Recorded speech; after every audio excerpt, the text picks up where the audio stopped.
Hello student, welcome back to the next lecture of the chapter structure of atom. तो देखिए, पिछले lecture में हमने स्ट्रक्चर ऑफ एटम चैप्टर हमने start किया था। हमने ये देखा था कि एटम के जो फंडामेंटल पार्टिकल्स है, इलेक्ट्रॉन्स और प्रोटॉन, उनको कैसे डिस्कवर किया गया इलेक्ट्रिक डिस्चार्ज ट्यूब के एक्सपेरिमेंट के थ्रू। और उसके बाद से फिर हमने एटम का जो मॉडल था that was given by J Thomson, हमने ये डिस्कस किया था। तो थॉम्सन का जो मॉडल था, थॉम्सन ने क्या बोला कि पूरा का पूरा जो एटम है, पूरा का पूरा एटम क्या है, पॉजिटिवली चार्ज स्फीयर है। थॉम्सन का ये कहना था कि पूरा का पूरा एटम जो है वो एक कॉम्पैक्ट एक स्फीयर है and it is positively charge sphere. और इसके पॉजिटिव चार्ज को बैलेंस करने के लिए यहाँ पे बीच बीच में क्या है, निगेटिवली चार्ज पार्टिकल्स इसके अंदर इम्बेडेड है। ओके, अब ये मॉडल एटम की इलेक्ट्रिकल न्यूट्रलिटी को तो एक्सप्लेन करता है, बिकॉज ही सेड कि पूरा का पूरा एटम क्या है, पॉजिटिवली चार्ज है। और इस पॉजिटिव चार्ज को बैलेंस करने के लिए जो नेगेटिवली चार्ज पार्टिकल्स यानी इलेक्ट्रॉन्स जो इसके अंदर इम्बेडेड है।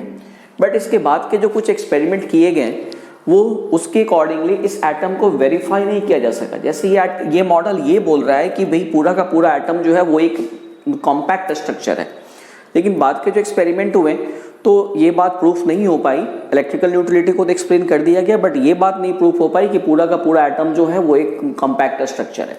देन दूसरा हमारे पास मतलब मॉडल आता है, that is the Rutherford model of atom. तो रदरफोर्ड का पहले हम एक्सपेरिमेंट देखते हैं, the Rutherford experiment.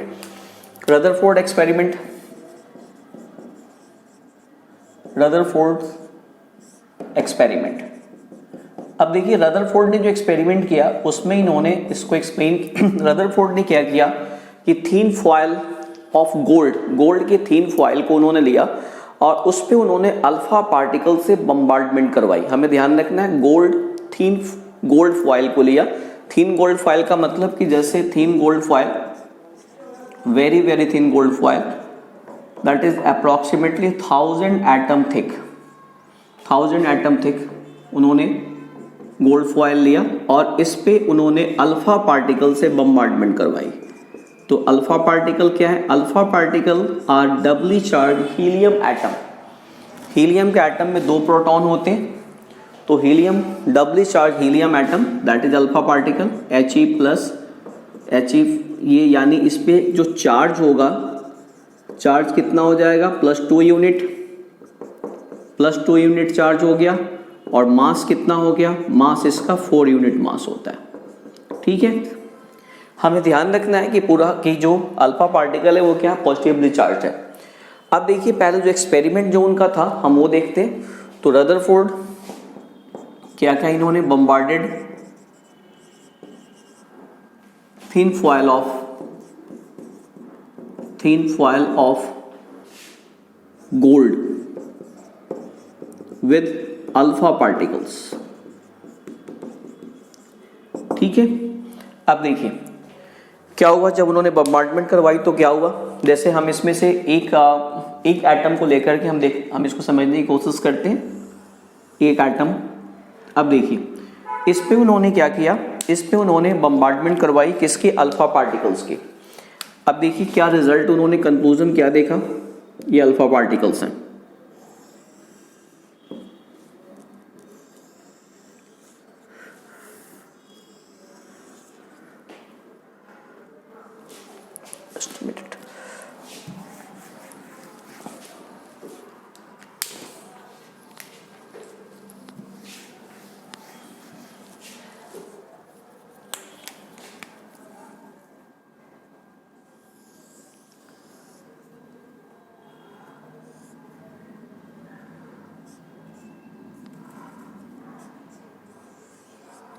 Okay,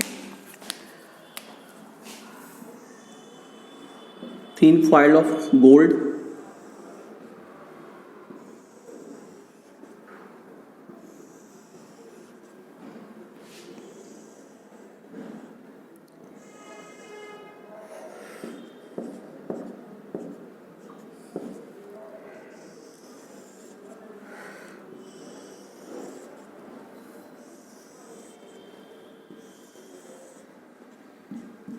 these are alpha particles।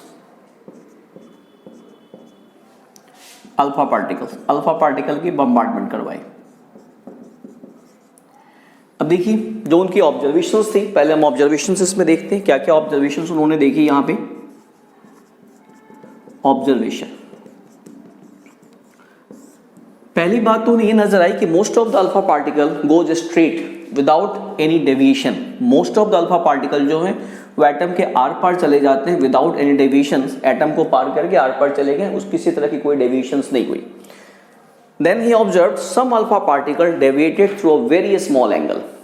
Okay, जैसे देखिए यहाँ पे कुछ जो है वो थोड़े डेविएट हो गए, आर पार तो ये भी चले गए लेकिन स्ट्रेट नहीं गए, थोड़े से डेविएट हो गए। Now some alpha particle you can say a very few alpha particle, अगर उनकी काउंटिंग की जाए तो लगभग 12,000 में से एक अल्फा पार्टिकल ऐसा था कि जो कि बाउंस बैक हो गया। अ very few alpha particle bounced back. ठीक है, हम केवल ऑब्जर्वेशंस की बात कर रहे हैं। क्या क्या ऑब्जर्वेशंस उन्होंने देखा? सबसे पहले उन्होंने ये देखा कि most of the alpha particle goes straight without any deviations, atom के आर पार चले गए। Some alpha particle deviated through a very small angle and a very few alpha particles deviated या बिल्कुल मतलब बाउंस बैक हो गए, लेकिन इनका नंबर काफी कम था। 12,000 में से लगभग एक अल्फा पार्टिकल ऐसा था जो बिल्कुल ही बाउंस्ड बैक हो गया। रदरफोर्ड को इस बाउंस बैक वाली जो सिचुएशंस थी उस पर इन्हें खुद बिलीव नहीं हुआ और उन्होंने ही खुद इस बात को बोला कि ये काफ़ी अमेजिंग सिचुएशंस है कि अगर मैं एक मतलब कागज़ का एक मतलब पेपर का एक मैं बॉल बना करके दीवार पे मैं मारता हूँ और दीवार उसको बाउंस बैक कर दे, बट ऐसा हुआ। तो पहले आप जब ऑब्जर्वेशन देखते हैं फिर हम ऑब्जर्वेशन को एक्सप्लेन करेंगे कि ऐसा क्यों हुआ, क्या उसके पीछे रीजंस था। तो फर्स्ट हमारे पास ऑब्जर्वेशंस क्या था? Most of the alpha particles go straight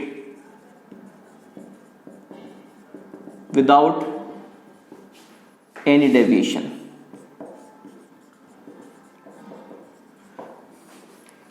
Now next, a few alpha particle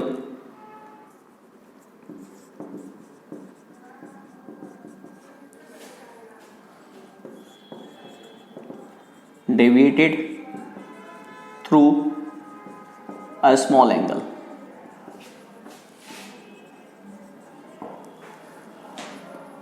Now a very few alpha particle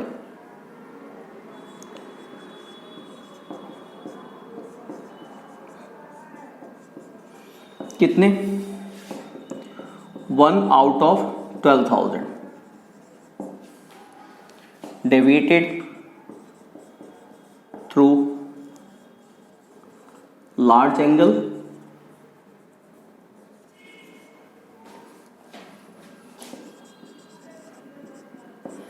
and bounced back. Okay, अब इससे क्या कंक्लूजन ड्रॉ किया गया? हमें ध्यान रखना है कि जो अल्फा पार्टिकल जो हम ले रहे हैं वो अल्फा पार्टिकल क्या है? आपको पॉजिटिवली चार्ज है। तो ऑब्वियसली कोई भी एक पॉजिटिवली अगर पॉजिटिवली चार्ज पार्टिकल में डेविएशंस होगी तो कब होगी? We know that like charges repel each other and unlike charges attract each other.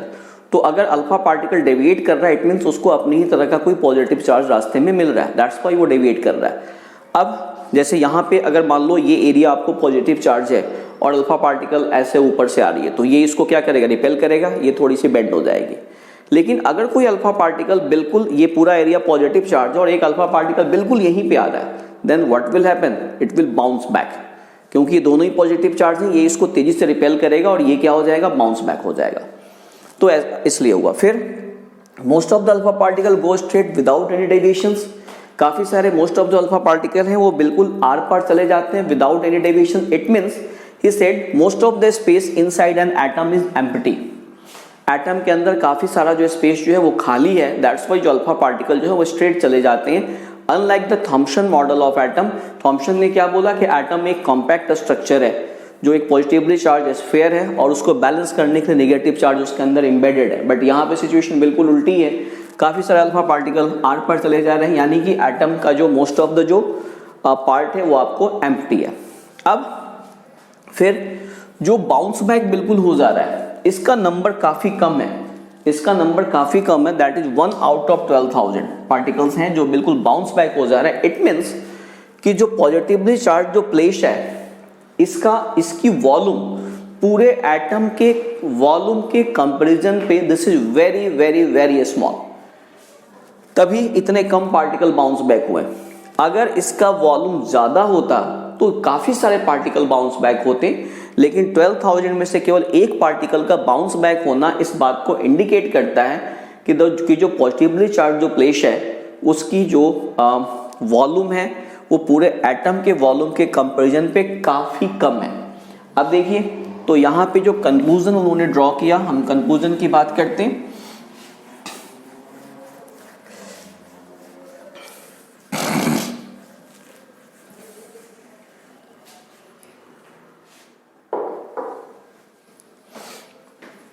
Conclusion जो रदरफोर्ड का था,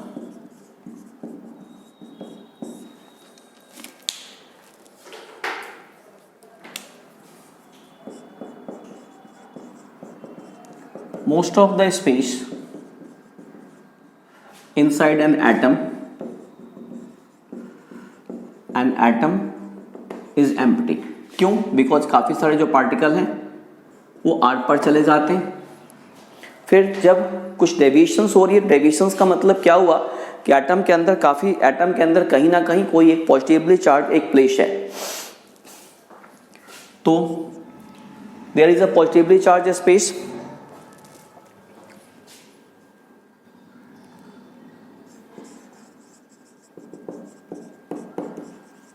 positively charged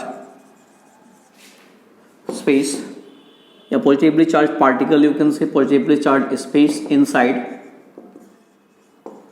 an atom, then इसलिए डेविएशंस हो रही है और कुछ जो बाउंस बैक हो रहा है उनका नंबर काफी कम है। इट मीन्स जो पॉजिटिवली चार्ज स्पेस है उसकी जो वॉल्यूम है वो पूरे एटम के वॉल्यूम के कंपैरिजन पे काफी काफी काफी कम है। देखिए, the volume of positively charged space is very small, very very small as compared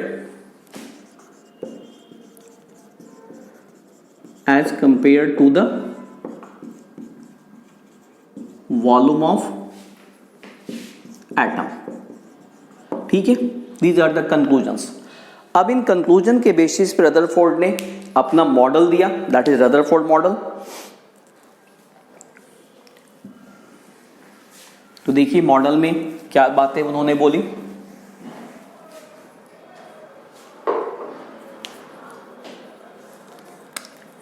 Rutherford model of atom.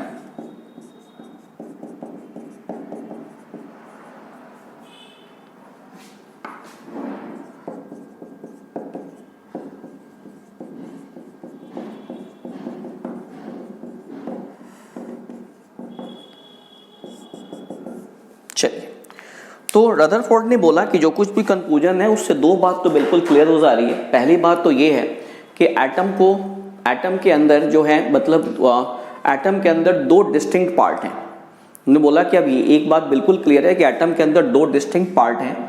एक तो पॉजिटिवली चार्ज स्पेस है जिसका नाम उन्होंने क्या दिया, न्यूक्लियस दिया, और देन ही सेड कि उसके आसपास काफी सारा स्पेस है जिसको उन्होंने एक्स्ट्रा न्यूक्लियर पार्ट बोला। अकॉर्डिंगली रदरफोर्ड ने क्या बोला, on the basis of his experiment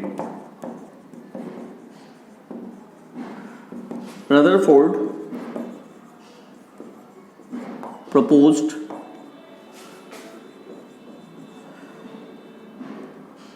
model of atom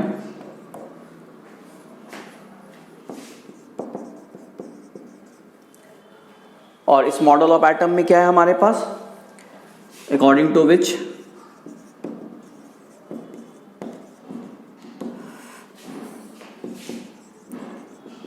there is two distinct part inside the atom. और ये डिस्टिंक्ट पार्ट कौन कौन से, पहला क्या है, एक पॉजिटिवली चार्ज प्लेस जिसका नाम उन्होंने क्या दिया, न्यूक्लियस।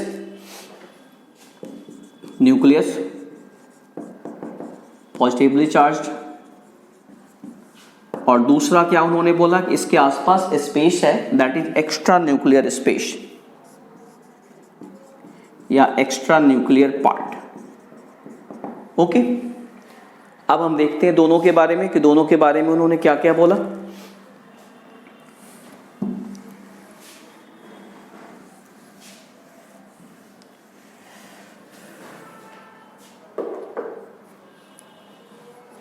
न्यूक्लियस की पहले हम बात करते हैं। न्यूक्लियस की कैरेक्टरिस्टिक देखते हैं। न्यूक्लियस he said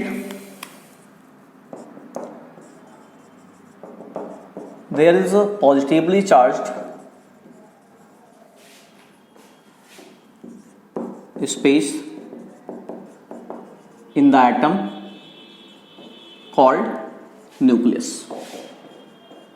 और फिर हमने क्या देखा कि चूंकि 12,000 में केवल एक पार्टिकल बाउंस बैक होता है, यानी कि इसकी जो वॉल्यूम है that this is very very small, तो he said that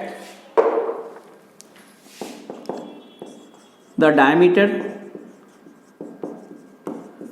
of nucleus is 1 by 10 to the power 5, very very small part of the diameter of atom, diameter of atom के diameter के comparison में this is very very small, and then he said the entire mass of the atom is inside the nucleus. हालांकि उस समय तक हमें ध्यान रखना है कि उस समय तक हमारे पास न्यूक्लियस को डिस्कवर नहीं किया गया था। न्यूक्लियस को बाद में 1932 में चैडविक ने डिस्कवर किया, बट स्टिल उन्होंने बोला कि पूरा का पूरा जो मास है the entire mass of atom is concentrated inside the is contained inside the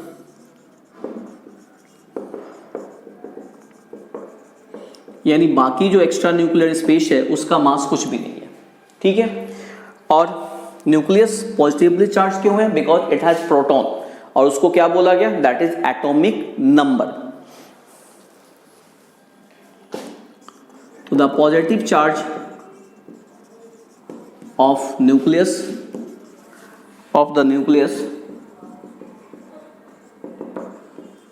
is due to the presence of proton. और इसके नंबर को क्या बोला गया? Number of proton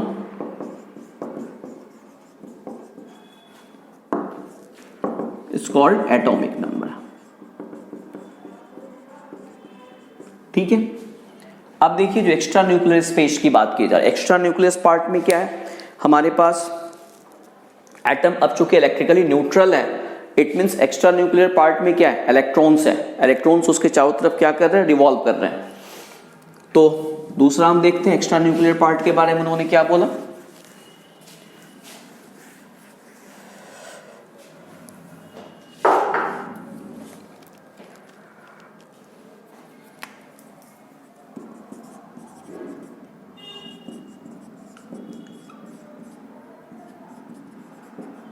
extra nuclear part,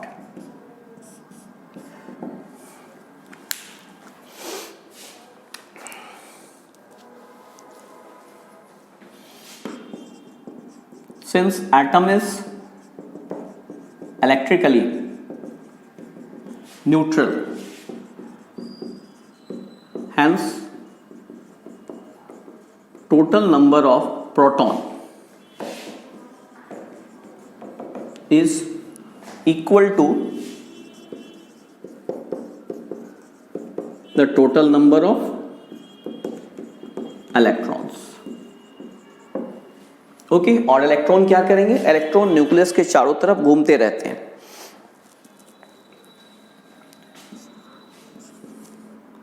तो इलेक्ट्रॉन्स या निगेटिवली चार्ज पार्टिकल्स जो है revolve around the nucleus at very high speed, और इसको बैलेंस कौन करेगा? Balance by the electrostatic force. जो न्यूक्लियस है इनको अपनी तरफ खींच रहा है इलेक्ट्रोस्टैटिक फोर्स, और इन टर्न क्या है, एक सेंट्रीफ्यूगल फोर्स उनकी तरफ बाहर की तरफ लग रहा है, जिसकी वजह से वो अपनी पोजीशन पर बने रहेंगे। Attracted by the electrostatic force of nucleus और सेंट्रीफ्यूगल फोर्स से बाहर की तरफ, which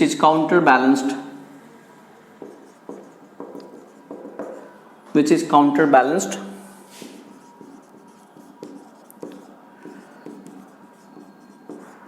by the centrifugal force।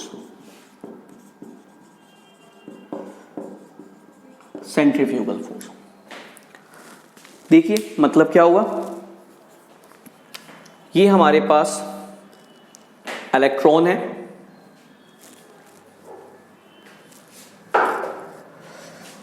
ये हमारे पास एटम है, ठीक है, ये न्यूक्लियस हो गया, और इलेक्ट्रॉन जो है वो यहां पे मूव कर रहा है, ये इलेक्ट्रॉन यहां पे मूव कर रहा है, नेगेटिवली चार्ज पार्टिकल इसके चारों तरफ मूव कर रहा है। तो न्यूक्लियस इसको अपनी तरफ अट्रैक्ट करेगा due to the electrostatic force of attractions. और ये बैलेंस कैसे किया जाएगा, बैलेंसिंग कैसे होगी, इसमें क्या होगा, बाहर की तरफ एक फोर्स लगेगा, दैट इज सेंट्रीफ्यूगल फोर्स। तो और सेंट्रीफ्यूगल फोर्स से ये क्या होगा, अपनी जगह पे होगा, this is balanced by the centrifugal force, centrifugal force, okay. तो इस वजह से बैलेंस रहेगा। तो this is the Rutherford model of atom. Rutherford ने इसको इस ढंग से एक्सप्लेन किया, बट अब इसमें कुछ फॉल्ट है जिसकी वजह से हमें आगे की रिक्वायरमेंट पड़ी। तो आज हम रदरफोर्ड मॉडल हमने डिस्कस किया, नेक्स्ट क्लास में हम इसके लिमिटेशंस और फिर इसके आगे के जो मॉडल है दैट इज नील्स बोर, हम वो डिस्कस करेंगे। Thank you.